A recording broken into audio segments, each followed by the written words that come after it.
रामकृष्ण हरी. आजच्या कथेचं नाव आहे स्वामी समर्थ भाग 1.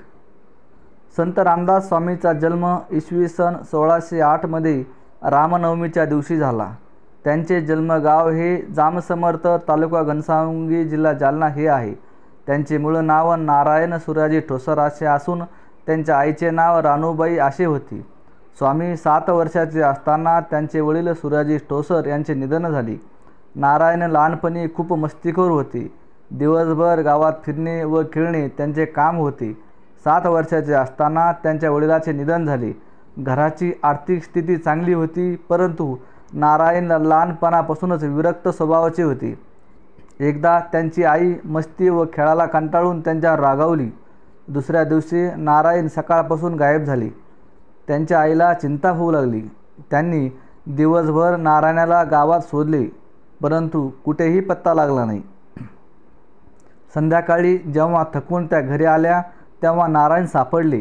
काय करीत होतास असे विचारल्यावर आई, मी अवघ्या विश्वाची चिंता करतो असे त्यांनी उत्तर दिले. त्या दिवसापासून नारायणाचा जीवनक्रम पूर्णपणे बदलला.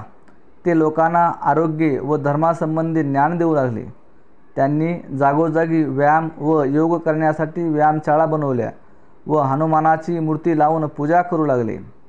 नारायणाच्या अशा वागणुकीमुळे आईला त्यांची काळजी वाटू लागली. मुलाचे घरात लक्ष लागत नाही म्हणून वयाच्या 12व्या वर्षी त्यांचे लग्न करण्याचे ठरवले.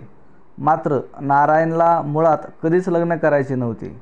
लग्नाची वेळ व दिवस ठरविण्यात आला. मंडप उभारण्यात आला. पाहुणे व नातेवाईक लग्नासाठी जमले आणि ती वेळ समीप आली.